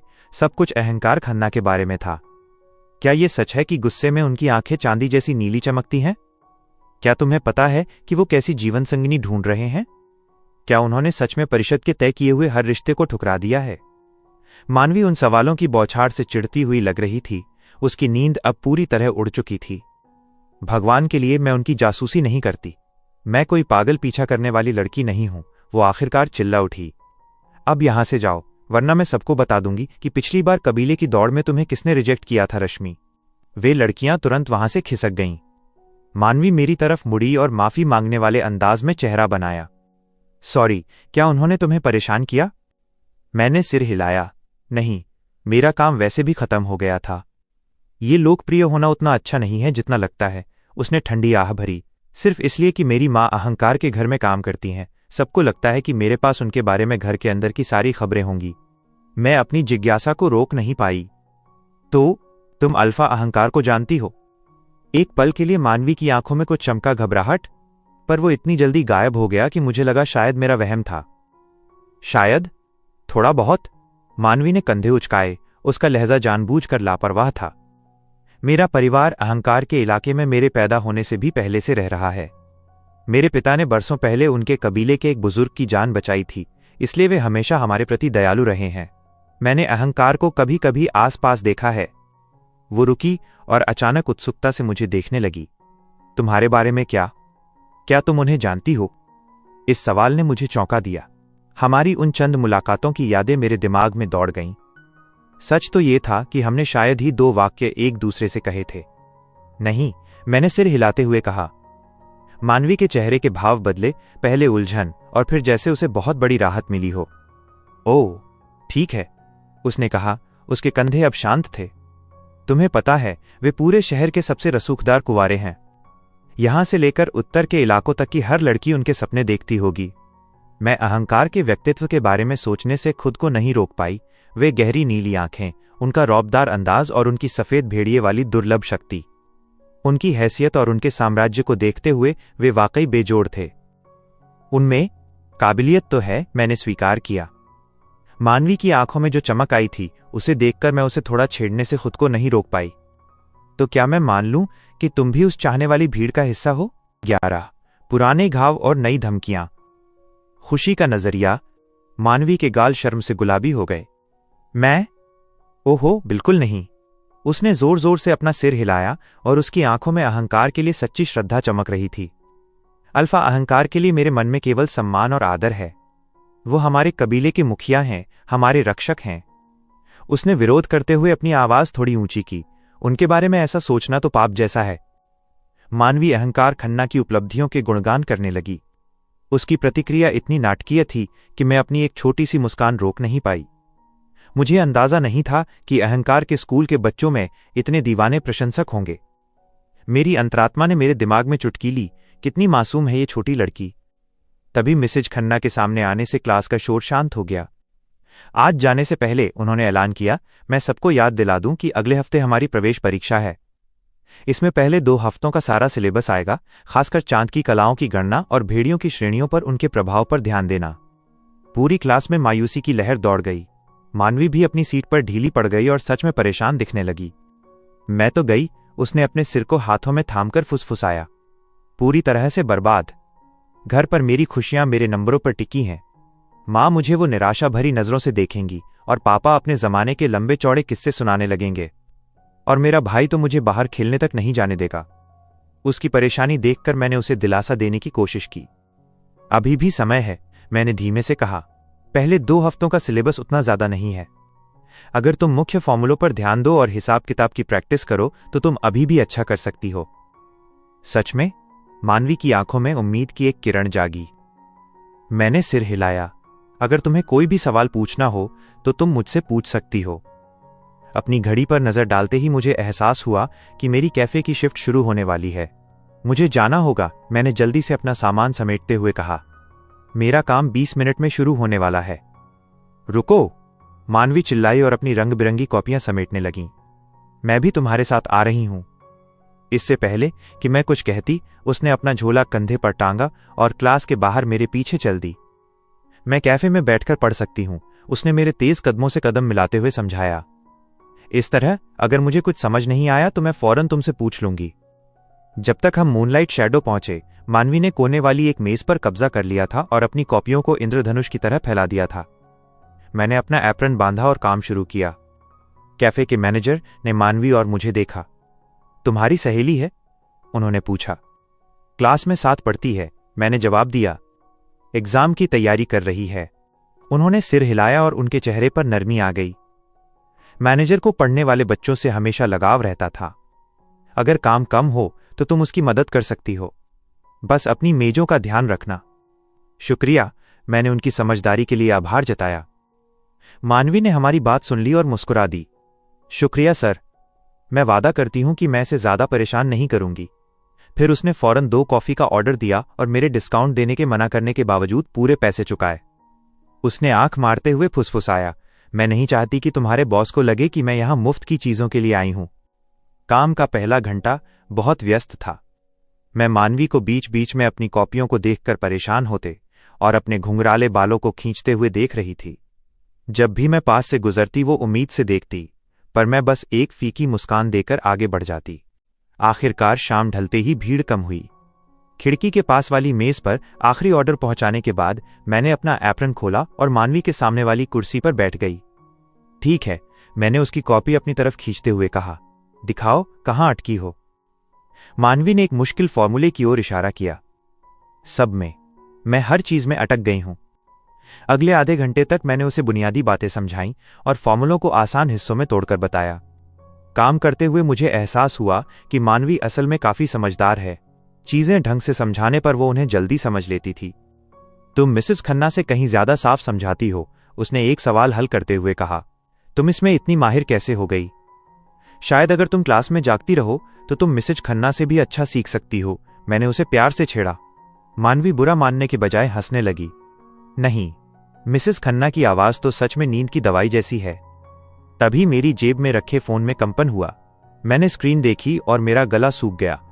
स्क्रीन पर मेरी मां माया खन्ना का नाम चमक रहा था। मैं फोन को बस देखती रही, उसे बजने दिया।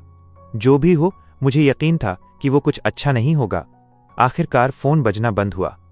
एक पल बाद मैसेज की घंटी बजी। तुम्हारी हिम्मत कैसे हुई मेरा फोन काटने की? शायद तुम्हारी नानी को इस महीने अपनी दवाइयों की जरूरत नहीं है। मेरे चेहरे का रंग उड़ गया। मेरी अंतरात्मा गुस्से से उबल पड़ी। कोई इतना पत्थर दिल कैसे हो सकता है? अपनी ही मां को मेरे खिलाफ इस्तेमाल करना उस बेरहमी की हद थी जिसे मैं आज भी नहीं समझ पाती। बचपन से ही मां ने मुझे कभी ममता नहीं दी। मेरा पालन पोषण मेरी नानी ने किया था, जबकि मां ऐसे रहती थी जैसे मेरा कोई वजूद ही न हो। खुशी, क्या हुआ? सब ठीक तो है ना? मानवी ने चिंता भरी नजरों से मेरी ओर झुकते हुए पूछा। अध्याय 12, कड़वी यादें और एक अनचाहा सफर। खुशी का नजरिया। मैं अपने फोन को देखती रही। मां की धमकी मेरे दिमाग पर बोझ की तरह भारी थी और मेरी उंगलियां फोन पर कसी हुई थीं। कुछ नहीं है, मैंने मानवी से कहा, अपनी आवाज को सामान्य बनाए रखने की कोशिश करते हुए। बस घर की कुछ बातें हैं। लेकिन मानवी की चिंता कम नहीं हुई। पक्का? तुम्हारा चेहरा देखकर ऐसा लग रहा है जैसे तुमने कोई भूत देख लिया हो। मैंने एक गहरी सांस ली और खड़ी हो गई। मुझे एक फोन करना है। मैं अभी आती हूं। कैफे से बाहर निकलकर मैंने मां माया खन्ना का नंबर मिलाया। आखिरकार तुम्हें मेरी याद आ ही गई? मां की आवाज में तिरस्कार साफ झलक रहा था। क्या चाहिए आपको? मैंने पूछा, गुस्से को दबाते हुए। मेरा लहजा बिल्कुल सपाट था। कल रात तन्वी की सगाई की रस्म है, चांदनी रेस्तरां में। उनके शब्द नपे तुले थे, जैसे वो मुझ पर कोई एहसान कर रही हों। तुम्हें वहां होना चाहिए। ये कोई गुजारिश नहीं, बल्कि एक हुक्म था। मैं जानती थी कि मैं मना नहीं कर सकती। कितने बजे? ठीक 7 बजे। और भगवान के लिए वहां इस हुलिये में मत आ जाना। मैं फोन पर भी उनकी नफरत महसूस कर सकती थी। मैंने तुम्हारे हॉस्टल में एक अच्छी ड्रेस भिजवा दी है। शाम 4 बजे नया सवेरा पार्लर पहुंच जाना। मैं नहीं चाहती कि तुम एक गरीब ओमेगा बनकर वहां हमारा सिर झुकाओ। मेरी अंतरात्मा इस अपमान पर तड़प उठी, पर मैंने बस इतना कहा, ठीक है। और खुशी? मां की आवाज और सख्त हो गई। वहां तमीज से रहना। इस परिवार के लिए यह बहुत बड़ी रात है। समझ गई, मैंने फोन काटते हुए कहा। जब मैं वापस मेज पर लौटी तो मानवी पढ़ाई का नाटक कर रही थी, पर उसकी नजरें तुरंत मेरे चेहरे पर टिकीं। सब ठीक है? उसने पूछा। बस मेरी मां थी, मैंने अपनी सीट पर बैठते हुए कहा। कल रात मुझे अपनी सौतेली बहन की सगाई में जाना है। मानवी की आंखें फैल गईं। रुको, कल रात? चांदनी रेस्तरां। तुम तन्वी और आर्यन खन्ना की सगाई की बात तो नहीं कर रही? मैं उसे हैरानी से देखने लगी। तुम्हें कैसे पता? भूल गई? मैं खन्ना कबीले के इलाके में रहती हूं, मानवी ने उत्साह से आगे झुकते हुए कहा। माना कि हम थोड़ा दूर रहते हैं, पर मुख्य बंगले में क्या ड्रामा चल रहा है ये सबको पता होता है। वह गपशप के मूड में आ गई। ओह, और मुझे लगा था कि तुम किसी गरीब परिवार से हो, इसलिए पढ़ाई के साथ काम कर रही हो। मैं गरीब ही हूं, मैंने धीमे से कहा। मुझे सिर्फ खुद पर भरोसा है। मानवी का चेहरा उतर गया। मतलब तुम्हारी अपनी सगी मां तुम्हारे साथ ऐसा बर्ताव करती है? ये तो बहुत गलत है। कहानियों में तो सौतेली मां जालिम होती है, तुम्हारी अपनी मां इतनी पत्थर दिल कैसे हो सकती है? मैं चुप रही। मैं उस दर्द को दोबारा नहीं कुरेदना चाहती थी। मेरा उतरा हुआ चेहरा देखकर मानवी ने फौरन बात बदल दी। वैसे क्या तुम्हें पता है कि आर्यन की एक पुरानी प्रेमिका थी जिसे वो आज तक नहीं भुला पाया? पिछले हफ्ते जब सगाई का ऐलान हुआ तो उसने बहुत शराब पी थी। मैं चौंक गई। क्या? मानवी और करीब आई और फुसफुसाते हुए बोली, 4 साल पहले आर्यन एक बहुत होनहार लड़की को डेट कर रहा था। वो पढ़ाई में अव्वल थी, पर फिर सब बिखर गया। उसने अपनी ठुड्डी पर हाथ रखा। सुना है कि उस लड़की का किसी अमीर लड़के के साथ चक्कर चल रहा था। मेज के नीचे मेरे हाथ मुट्ठियों में बिंच गए। मानवी अनजाने में मेरे ही अतीत का वो कड़वा सच सुना रही थी जिसे दुनिया ने तोड़ मरोड़ दिया था। सबसे बुरा तो तब हुआ, मानवी कहती रही, जब उस लड़की ने एक लड़के पर हमला कर दिया। सुना है उसने शराब की बोतल से उसका सिर फोड़ दिया था। वो मर गया। मैं अपनी ठंडी होती कॉफी को देखती रही। मेरी कांपती उंगलियों की वजह से प्याले में लहरें उठ रही थीं। आर्यन ने अपने माता पिता और यहां तक कि अल्फा अहंकार से भी मदद मांगी थी, पर सबने मना कर दिया। उस लड़की को 4 साल की जेल हुई। मानवी ने सिर हिलाया। तो अब वो तन्वी से सगाई कर रहा है, पर सब जानते हैं कि उसका दिल अब भी उसी पुरानी प्रेमिका के पास है।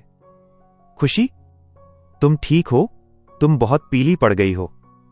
मैंने एक लंबी और गहरी सांस ली ताकि चेहरे पर सामान्य भाव ला सकूं। मैं ठीक हूं, मैंने स्थिर आवाज में कहा। बस काम की वजह से थोड़ी थकान है। इससे पहले कि मानवी कुछ और पूछती, उसका फोन बज उठा। मेरी मां है। मुझे घर जाना होगा। उसने जल्दी से अपनी किताबें समेटी। मैंने देखा कि कैफे बंद करने का वक्त हो गया था। मुझे भी दुकान बढ़ानी है। कैफे बंद करने के बाद हम बाहर निकले। रात की ठंडी हवा में एक शानदार काली गाड़ी सड़क किनारे खड़ी थी। भाई, मानवी ने चिल्लाकर हाथ हिलाया। गाड़ी से एक लंबा लड़का बाहर निकला, जिसके बाल मानवी की तरह घुंघराले थे। मां ने भाई को भेजा होगा मुझे लेने। मानवी मेरी तरफ मुड़ी।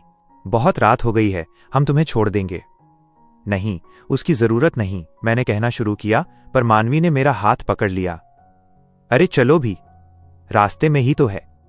उसने मुझे गाड़ी की तरफ खींचा। जैसे ही मैं करीब पहुंची, मेरी सांसें थम गईं। गाड़ी की पिछली सीट पर एक जानी पहचानी परछाई बैठी थी। वो चौड़े कंधे और वो रौबदार अंदाज जिसे नजरअंदाज करना नामुमकिन था। अहंकार खन्ना। मानवी ने दरवाजा खोला और अहंकार को देखकर वो भी एक पल के लिए ठिठक गई। उसके भाई ने ड्राइविंग सीट से कहा, मानवी, तुम आगे बैठो। अल्फा अहंकार पास में ही थे। उनकी तबीयत थोड़ी ठीक नहीं थी तो ड्राइव नहीं कर सकते थे। मैं उन्हें लेने आया तो मां ने कहा तुम्हें भी साथ ले लूं। मानवी बिना कुछ सोचे आगे वाली सीट पर बैठ गई। पहले खुशी को हॉस्टल छोड़ देते हैं, वो पास में ही है। मेरे पास और कोई चारा नहीं था। मैं हिचकिचाते हुए पिछली सीट पर बैठ गई। मैंने खुद को दरवाजे से सटा लिया ताकि अहंकार और मेरे बीच ज्यादा से ज्यादा दूरी रहे। अहंकार की गहरी आवाज गूंजी, मुझसे डर लग रहा है। अध्याय 13, अतीत की गूंज। खुशी का नजरिया। अहंकार खन्ना के सवाल ने मुझे पूरी तरह असहज कर दिया। मैं उन्हें देखती रह गई। उनकी वे गहरी नीली आंखें सीधे मेरी आंखों में झांक रही थीं, जैसे किसी जवाब का इंतजार कर रही हों। उनकी नजरों की तीव्रता ने मेरे दिल की धड़कनें तेज कर दीं। मुझे महसूस हुआ कि मेरे अंदर की रूह, मेरी अंतरात्मा बेचैन हो रही है। मैंने जल्दी से अपना सिर हिलाया। नहीं, मैंने जवाब दिया। अपनी आवाज की स्थिरता पर मुझे खुद हैरानी हुई। उनके होठों के कोने पर एक हल्की सी मुस्कान आई। तो फिर तुम दरवाजे से ऐसे क्यों चिपकी हो, जैसे मैं तुम्हें काट लूंगा? मेरे गाल शर्म से लाल हो गए। मैं बस आपको जगह दे रही हूं, मैंने अपनी मुद्रा सीधी करते हुए कहा। यह है शिष्टाचार और सम्मान है। अहंकार ने एक भौं उठाई, पर कुछ बोले नहीं। सच तो यह था कि मुझे उनसे डर नहीं लग रहा था। समस्या डर नहीं, बल्कि मेरे अंदर की वो अजीब हलचल थी जो उनके करीब आने पर होने लगती थी। कुछ देर की खामोशी के बाद उनकी भारी आवाज गाड़ी में फिर गूंजी। उस रात कैफे वाले हादसे के बाद क्या किसी और ने तुम्हें परेशान किया? इस सवाल ने मुझे चौंका दिया। उनके जैसा शक्तिशाली अल्फा मुझ जैसी एक ओमेगा की समस्याओं की चिंता क्यों कर रहा था? नहीं, सब ठीक रहा है, मैंने धीमे से जवाब दिया। उस रात मेरी मदद करने के लिए एक बार फिर शुक्रिया। उनकी नजरें मुझ पर टिकी रहीं। अगर कोई दोबारा तुम्हें परेशान करे तो तुम सीधे मुझसे संपर्क कर सकती हो। मैंने देखा कि आगे बैठी मानवी थोड़ी हैरान हुई, पर उसने सामने देखना जारी रखा। ड्राइवर की सीट पर बैठा उसका भाई भी एक पल के लिए शीशे में हमें देखकर वापस सड़क पर ध्यान देने लगा। अहंकार की इस अचानक बढ़ी हुई दिलचस्पी से मैं उलझन में थी, पर मैंने बस सिर हिला दिया। शुक्र है कि रास्ता छोटा था। कुछ ही मिनटों में गाड़ी हॉस्टल के गेट पर रुक गई। हम पहुंच गए, मानवी के भाई ने कहा। उसकी आवाज में वैसी ही राहत थी जैसी मैं महसूस कर रही थी। लिफ्ट के लिए शुक्रिया, मैंने जल्दी से दरवाजा खोलते हुए कहा। मानवी ने पीछे मुड़कर देखा। कल क्लास में मिलते हैं? मैंने सिर हिलाया और एक छोटी सी मुस्कान दी। शुभ रात्रि, मैंने अंत में कहा और गाड़ी से उतर गई। जैसे ही वो शानदार गाड़ी दूर गई, मैंने एक लंबी सांस ली। अपने कमरे में पहुंचकर मैंने खुद को बिस्तर पर गिरा दिया। अहंकार खन्ना की फिक्र ने मुझे हैरत में डाल दिया था। शायद मानवी सही थी, वो वाकई अपने कबीले के हर सदस्य का ख्याल रखते हैं, मुझ जैसी ओमेगा का भी। तभी मेरे फोन की तेज घंटी ने मेरे विचारों को तोड़ दिया। मैंने मेज पर रखा फोन उठाया और वो नंबर देखते ही मैं जम गई। वो नंबर जिसे मैं अपने नाम से भी बेहतर जानती थी। आर्यन। मैं जवाब नहीं देना चाहती थी, इसलिए मैंने फोन वापस रख दिया। वो लकड़ी की मेज पर थरथराता रहा। चौथी बार जब फोन बजा तो मैंने झुंझलाकर उसे उठा लिया। क्या है? मैं फोन कान पर लगाकर चिल्लाई। दूसरी तरफ सन्नाटा था। मुझे उसकी भारी सांसें सुनाई दे रही थीं, पर वो कुछ बोल नहीं रहा था। कुछ सेकंड हम दोनों के बीच सदियों जैसे बीते। मेरा दिल जोर जोर से धड़क रहा था। अगर कुछ कहना नहीं है तो मैं फोन रख रही हूं, मैंने दृढ़ता से कहा। रुको, उसकी आवाज फटी हुई और बेबस थी। खुशी प्लीज, फोन मत काटना। वो रुक रुक कर बोला। क्या हमारे लिए अब भी कोई गुंजाइश बाकी है? मैंने अपनी आंखें कसकर बंद कर लीं। अब हमें एक दूसरे के लिए अजनबी ही रहना चाहिए आर्यन। हम पुराने वक्त में वापस नहीं जा सकते। वो अब मुमकिन नहीं है। इससे पहले कि वो कुछ कहता, मैंने फोन काट दिया और उसे पूरी तरह स्विच ऑफ कर दिया। कमरा अचानक बहुत शांत और खाली लगने लगा। मैंने अपने घुटनों को सीने से सटा लिया और उन्हें अपनी बाहों में जकड़ लिया। बस थोड़ी देर के लिए मैंने उस रिश्ते का शोक मनाया जो कभी हमारा था। कल वो आधिकारिक तौर पर तन्वी का साथी बन जाएगा। पर तन्वी ही क्यों? वो उसे कैसे चुन सकता है, ये जानते हुए भी कि उसने मेरे साथ क्या किया था? मुझे नहीं पता मैं कब सो गई। वो खौफनाक सपना, खून, हर तरफ खून। सपने में मैं एक धुंधले कमरे में खड़ी थी। फर्श पर कोई पड़ा था जिसके नीचे खून का तालाब बन रहा था। परछाइयों के बीच एक आदमी मेरी तरफ बढ़ा। डर की एक लहर मेरे अंदर दौड़ गई। मेरा हाथ किसी ठंडी और सख्त चीज पर पड़ा। एक बॉटल। मैंने अपनी पूरी ताकत से उसे घुमाया। उसके सिर से टकराते ही एक खौफनाक आवाज आई। उसका शरीर जमीन पर ढेर हो गया। फिर सफेद दीवारें, मास्क पहने डॉक्टर। एक बेजान आवाज ऐलान कर रही थी, मौत का समय। खुशी, जागो। किसी ने मेरे कंधे झकझोरे और मुझे उस डरावने सपने से बाहर खींच लिया। मैं हांफती हुई उठ बैठी। मेरा दिल तेजी से धड़क रहा था। मानवी मेरे बिस्तर के पास खड़ी थी। उसके चेहरे पर चिंता थी। तुम ठीक तो हो? उसकी आवाज बहुत नरम थी। तुम हाथ पैर मार रही थी और अजीब आवाजें निकाल रही थी। मैंने अपनी आंखें मली। खिड़की से सूरज की रोशनी आ रही थी। क्या समय हुआ है? मैंने भारी आवाज में पूछा। सुबह के 10 बज रहे हैं, मानवी ने कहा। तुम्हारी सुबह की क्लास छूट गई। मिसेस खन्ना परेशान थीं, इसलिए उन्होंने मुझे तुम्हें देखने भेजा। उसने गौर से मेरा चेहरा देखा। क्या हुआ? क्या तुम बीमार हो? इम्तिहान और अग्नि परीक्षा। खुशी का नजरिया। मैंने अपनी आंखें कई बार झपकाईं ताकि उस डरावने सपने की धुंध को अपने दिमाग से साफ कर सकूं। मेरे सपनों में बहने वाले खून की वो धात्विक गंध अभी भी मेरे नथुनों में बसी हुई लग रही थी, हालांकि मैं जानती थी कि ये सिर्फ मेरा वहम है। मैं ठीक हूं, मैंने थोड़ा मुस्कुराते हुए कहा और बिस्तर पर उठकर बैठ गई। बस एक बुरा सपना था। मानवी का चिंतित चेहरा मेरे बहुत करीब था। उसके माथे पर गहरी चिंता की लकीरें थीं। क्या तुम सच में ठीक हो? तुम बुरी तरह हाथ पैर मार रही थी और बहुत अजीब आवाजें निकाल रही थी। वो थोड़ा हिचकिचाई, जैसे तुम्हें बहुत तकलीफ हो रही हो। मैंने अपने पैर बिस्तर से नीचे उतारे और खुद को सामान्य दिखाने की कोशिश की। सच में कुछ नहीं है। शायद बहुत ज्यादा तनाव की वजह से ऐसा हुआ। हमें शायद मेडिकल सेंटर चलना चाहिए। डॉक्टर कपूर तुम्हें देख लेंगे, मानवी ने जोर दिया। मेडिकल सेंटर शब्द सुनते ही मेरा शरीर अनजाने में अकड़ गया। मेरे दिमाग में उस सपने की तस्वीरें फिर से कौंध गईं। सफेद दीवारें, मास्क पहने डॉक्टर और वो बेजान आवाज जो मौत का समय बता रही थी। मेरे शरीर में एक ठंडी लहर दौड़ गई। कोई अस्पताल नहीं, मैंने दृढ़ता से जवाब दिया। शायद मेरी आवाज जरूरत से ज्यादा सख्त थी। मुझे बस अपना मुंह धोना है और मैं ठीक हो जाऊंगी। सच में? मानवी ने आखिरकार सिर हिलाया। ठीक है, अगर तुम कह रही हो तो। हॉस्टल के छोटे से बाथरूम में चेहरे पर ठंडे पानी के छींटे मारते हुए मेरा ध्यान कल रात मानवी द्वारा सुनाई गई कहानी पर गया। उसने आर्यन के उस टूटे हुए दिल का किस्सा इतनी मासूमियत से सुनाया था। उसे अंदाजा भी नहीं था कि वो ये सब उसी लड़की को सुना रही है जिसने कथित तौर पर उसका दिल तोड़ा था, यानी मुझे। अगर उसे सच्चाई पता चल जाए तो? अगर उसे पता चले कि मैं वही लड़की हूं जिसे किसी की जान लेने के जुर्म में जेल हुई थी, तो क्या वो अब भी क्लास में मेरे पास बैठेगी? क्या वो अब भी फुसफुसाहटों और घूरती नजरों के खिलाफ मेरा साथ देगी? या फिर वो भी बाकी सबकी तरह डरकर मुझसे दूर भाग जाएगी? मैंने अपना चेहरा पोंछा और शीशे में खुद को देखा। मेरी वो स्लेटी आंखें आज बहुत गहरी लग रही थीं, जैसे उनमें बहुत सी यादें और दुख समाये हों। तैयार हो? मानवी ने बाहर से आवाज दी। आ रही हूं, मैंने जवाब दिया और उन यादों को वापस वहीं दबा दिया जहां उनकी जगह थी, मन की गहराइयों में। क्लास की नई चुनौती। हम दोनों साथ में स्कूल की ओर चल दिए। मानवी रास्ते भर चहकती रही कि कैसे मिसेस खन्ना मेरे न आने से परेशान थी और कैसे उसने खुद मेरा हाल जानने के लिए आने की पेशकश की थी। मैं बस सिर हिलाती रही, पर मेरा दिमाग कहीं और था। जैसे ही हमने क्लास में कदम रखा, सब शांत हो गए और कई नजरें हमारी तरफ मुड़ गईं। मैंने बिना उनकी परवाह किए मानवी के बगल में अपनी सीट ली। खुशी, मिसेस खन्ना मेरी मेज के पास आईं। तुम्हें देखकर अच्छा लगा। मानवी ने बताया कि आज सुबह तुम्हारी तबीयत ठीक नहीं थी। जी, अब मैं बेहतर हूं। शुक्रिया। मैंने उन्हें एक छोटी सी मुस्कान देने की कोशिश की।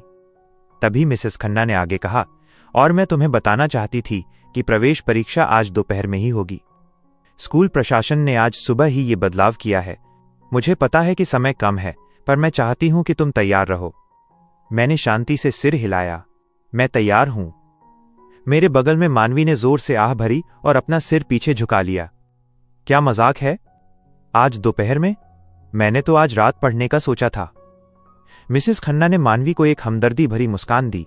मैं समझ सकती हूं मानवी, पर मैंने इस सेमेस्टर में तुम्हारी प्रगति देखी है। मुझे तुम पर भरोसा है। बाकी की क्लास लेक्चर और नोट्स के बीच गुजर गई। दुश्मन की नजर। जब दोपहर में परीक्षा का समय आया तो मैं अपनी सीट पर बैठी और देखा कि क्लास में मिसेस शर्मा सामने खड़ी थीं। इस पूरे स्कूल में हमें यही मिली थी। मेरी अंतरात्मा अंदर ही अंदर गुस्से में थी। हर तरफ दुश्मन ही दुश्मन है। तुम्हारे पास ठीक 45 मिनट हैं, मिसेस शर्मा ने कहा। उनकी नजरें मुझ पर बाकी छात्रों से थोड़ी ज्यादा देर के लिए टिकीं। शुरू करो।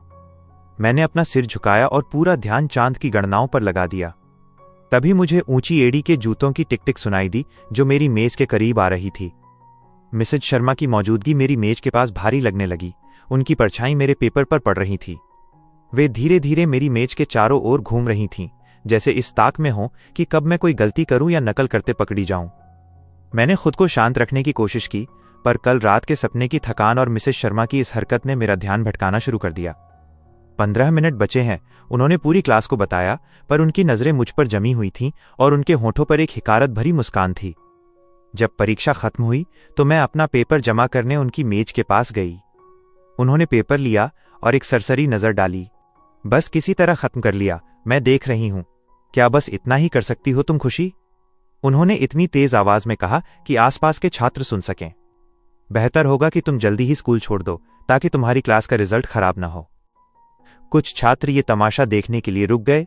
कुछ को अजीब लग रहा था और कुछ मजे ले रहे थे। मेरी पढ़ाई की इतनी चिंता करने के लिए शुक्रिया मिसेस शर्मा, मैंने शांति से जवाब दिया। पर आपकी चिंता की बिल्कुल जरूरत नहीं है। उनकी आंखें छोटी हो गईं। अहंकार इंसान को ले डूबता है, ओमेगा। मैंने बस सिर हिलाया और मुड़ गई। मैं ये याद रखूंगी। काफी देर हो रही थी। मेरे पास मिसेस शर्मा की छोटी बातों के लिए समय नहीं था। माँ ने साफ कर दिया था कि अगर मैं सगाई की रस्म में देर से पहुंची तो क्या होगा। मैं तेजी से अपने हॉस्टल के कमरे में पहुंची और अपनी स्कूल की वर्दी बदलकर वो काली ड्रेस पहनी जो माँ ने मेरे लिए भिजवाई थी। अपना फोन और बटुआ उठाया और बाहर निकलकर एक टैक्सी ली। चांदनी रेस्तरां प्लीज, मैंने टैक्सी में बैठते ही ड्राइवर से कहा। 15 मुखौटों के पीछे का सच। खुशी का नजरिया। टैक्सी हाउलिंग प्लाजा के बाहर रुकी, जो कांच और स्टील से बनी एक चमकती हुई ऊंची इमारत थी। चांदनी रेस्तरां, जहां आज सगाई की रस्म होनी थी, इस इमारत की सबसे ऊपरी मंजिल पर स्थित था। ड्राइवर को पैसे देकर मैं उतरी और एक लंबी सांस लेकर अपनी साधारण काली ड्रेस को ठीक किया। कंधों को सीधा और ठुड्डी को थोड़ा ऊंचा कर मैं उस विशाल प्रवेश द्वार की ओर बढ़ी। घूमने वाले दरवाजों ने मुझे मून हेवन की उस चकाचौंध भरी दुनिया में पहुंचा दिया, जहां लगे झूमरों की रोशनी हर कमी को साफ साफ उजागर कर रही थी। लॉबी में चारों तरफ पॉलिश किया हुआ संगमरमर था और वर्दीधारी कर्मचारी मेहमानों का मार्गदर्शन कर रहे थे। मैं खन्ना और ग्रेसन परिवार की सगाई की रस्म के लिए आई हूं, मैंने अपनी आवाज स्थिर रखी। हालांकि वहां की रिसेप्शनिस्ट मुझे एक ओमेगा को ऐसी वीआईपी जगह पर देखकर अपनी हैरानी छिपा नहीं पा रही थी। उसने मेहमानों की सूची में मेरा नाम जांचने के बाद कहा, ऊपरी मंजिल पर जाइए, दाईं ओर वाली लिफ्ट आपके लिए है। लिफ्ट का वो छोटा सा सफर खाली था। जैसे ही दरवाजा खुला, मैंने अंदर कदम रखा और महसूस किया कि पूरे कमरे का माहौल बदल गया। लोगों की बातें बीच में ही रुक गईं और सबकी नजरें मेरी ओर मुड़ गईं। फुसफुसाहटें फौरन शुरू हो गईं, जैसे पतझड़ में सूखी पत्तियों की सरसराहट। देखो कोई नया चेहरा, कितनी सुंदर है नहीं? उसकी सलेटी आंखें देखो, पता नहीं किस परिवार से है। एक पल के लिए मैं जम गई, समझ नहीं पा रही थी कि अजनबियों के समुद्र में किस ओर जाऊं। तभी पीछे से एक आवाज आई, मिस खुशी। मैंने मुड़कर देखा तो सामने अक्षत कोहली खड़ा था, वही लड़का जिसे मैंने कुछ दिन पहले खन्ना निवास के बाहर देखा था। ये वही लड़का था जिसकी वजह से मीरा जलन महसूस कर रही थी और मुझ पर उसे चुराने का इल्जाम लगा रही थी। इससे दूर रहो, मेरी अंतरात्मा ने चेतावनी दी। अगर मीरा ने हमें बात करते देख लिया तो वो फिर से पागल हो जाएगी। मैं अपनी जगह पर घूमी ताकि भीड़ में कोई और रास्ता ढूंढ सकूं, पर अक्षत ने बड़ी सफाई से मेरा रास्ता रोक दिया। तुम मुझे अनदेखा क्यों कर रही हो? उसने मुस्कुराते हुए पूछा। क्या तुम्हें याद नहीं, हम तुम्हारे घर पर मिले थे। मैं उसे झिड़कने ही वाली थी कि तभी हरे रंग की रेशमी ड्रेस की एक चमक मेरी नजरों के कोने में पड़ी। अक्षत। मीरा की आवाज शहद जैसी मीठी थी, पर जब उसकी नजरें मुझ पर पड़ीं तो वे बर्फ की तरह ठंडी हो गईं। तुम यहां हो, मैं तुम्हें हर जगह ढूंढ रही थी। लो, आ गई मुसीबत, मेरी अंतरात्मा व्यंग्य से बोली। मीरा बड़ी चतुराई से हमारे बीच आकर खड़ी हो गई। उसने मुझे जो तीखी नजर दिखाई उसका संदेश साफ था, दूर रहो। फिर उसने अक्षत पर अपना मालिकाना हक जताते हुए एक मुस्कान दी। पीटरसन ग्रुप के लोग तुम्हें ढूंढ रहे हैं, बहुत जरूरी काम है। अक्षत के जवाब का इंतजार किए बिना उसने उसका हाथ पकड़ा और लगभग खींचते हुए उसे वहां से ले गई। जाते जाते एक आखिरी नफरत भरी नजर मुझ पर डाली। मैंने एक गहरी सांस ली। पता नहीं इस कमरे में मेरे लिए अभी और कितने जाल बिछे थे। किसी भी नए ड्रामे से बचने के लिए मैं रेस्तरां के एक शांत कोने की ओर बढ़ गई। कुछ ही देर में बातचीत का शोर और बढ़ गया। लोग अपनी गर्दनें उचकाकर प्रवेश द्वार की ओर देखने लगे। मैंने भी उसी दिशा में देखा और समझ गई कि ये हलचल क्यों है। तन्वी और आर्यन खन्ना आ चुके थे। तन्वी ने शैंपेन के रंग का एक शानदार गाउन पहना था जो रोशनी में चमक रहा था, वहीं आर्यन का फिटेड सूट उसके चौड़े कंधों और कसरती शरीर को उभार रहा था। आर्यन की नजरें पूरे कमरे में घूमते हुए अचानक मुझ पर आकर टिक गईं। उसकी आंखों में कुछ कौंधा, उसके कदम लड़खड़ाए और एक पल के लिए वो अनजाने में मेरे कोने की तरफ मुड़ने ही वाला था। तन्वी ने फौरन उसके हाव भाव में बदलाव भांप लिया। उसकी नजरें आर्यन का पीछा करते हुए सीधे मुझ पर आकर रुकीं। तन्वी के चेहरे पर एक पल के लिए तीखा और शातिर भाव आया, जो तुरंत एक बनावटी मुस्कान में बदल गया। बिना किसी हिचकिचाहट के उसने आर्यन का हाथ जोर से पकड़ लिया और उसे खींचकर मेरी तरफ ले आई। खुशी, तन्वी ने पास पहुंचकर बड़ी मीठी आवाज में कहा। तुम्हें यहां देखकर कितना अच्छा लगा। मुझे बहुत खुशी है कि तुम हमारी इस खास शाम का हिस्सा बनी। मैं उसका सामना करने के लिए खड़ी हुई और एक सुरक्षित दूरी बनाए रखी। तुमने मेरे पास कोई और रास्ता छोड़ा ही कहां था? तन्वी का चेहरा तुरंत एक मासूम और दुखी लड़की जैसा बन गया। ओह, उसने अपनी गर्दन पर धीरे से हाथ रखते हुए कहा। क्या तुम अब भी मुझे दोषी मानती हो कि मैंने आर्यन को तुमसे छीन लिया? मुझे वाकई बहुत दुख है अगर हमने तुम्हें चोट पहुंचाई हो खुशी, लेकिन हम ये तय नहीं कर सकते कि हमें किससे प्यार होगा, है ना? ये बस हो गया। मैं उसके इस नाटक को बड़ी बेरुखी से देख रही थी। जब उसके इस ड्रामे का मुझ पर कोई असर नहीं हुआ तो वो आर्यन की ओर मुड़ी। उसकी आंखों में चमकते हुए आंसू थे। आर्यन, मुझे बहुत बुरा लग रहा है। मैं क्या करूं, मुझे तुमसे प्यार हो गया। उसकी आवाज ऐसे कांप रही थी जैसे वो सच बोल रही हो। मैं कभी तुम दोनों के बीच नहीं आना चाहती थी। प्लीज ये मत सोचना कि मैं कोई बुरी लड़की हूं। वो आर्यन के सीने से लग गई, जैसे वो बहुत कमजोर और दुखी हो। आर्यन की नजरें मुझ पर टिकी थीं। उसकी आंखों में एक ऐसी तड़प थी जिसे पढ़ पाना मुश्किल था। फिर उसने अपने हाथ तन्वी के कंधों पर रखे और धीरे से उसे खुद से दूर कर दिया। उसका ये कदम बहुत नपातुला पर जानबूझकर किया गया था। अभी हमें और भी मेहमानों से मिलना है, आर्यन ने ठंडे और औपचारिक स्वर में कहा। मुझे उनकी तरफ ध्यान देना चाहिए।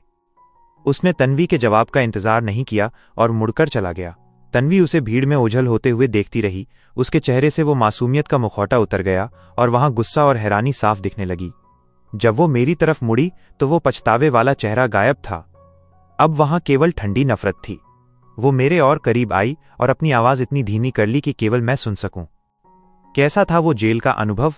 मैंने सुना है वहां की कोठरियां काफी आरामदायक होती हैं, खासतौर पर तुम जैसी ओमेगा के लिए। तो दोस्तों, ये थे हमारी इस जादुई दुनिया के अध्याय 1 से 15। बाप रे, कहानी में जिस तरह से मोड़ आ रहे हैं उसे देखकर तो मेरा भी दिल धक धक कर रहा है। अभी तो ये सिर्फ शुरुआत है। आगे आगे देखिए इस फंतासी दुनिया में और क्या क्या गुल खिलते हैं। वैसे दोस्तों, अगर आपको आज की ये कहानी और मेरा अंदाज पसंद आया है तो भाई थोड़ी सी कंजूसी छोड़िए और जल्दी से इस वीडियो को लाइक कर दीजिए।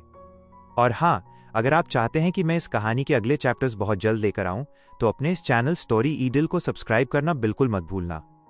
आप जितना ज्यादा इस वीडियो को शेयर करेंगे और जितने प्यारे प्यारे कमेंट्स करेंगे, मैं समझ जाऊंगी कि आपका सपोर्ट मेरे साथ है, और फिर मैं उतनी ही तेजी से आपके लिए आगे की कहानी लेकर भागती हुई आऊंगी। आखिर ये सारा जादू तो आप लोगों के प्यार से ही चलता है ना?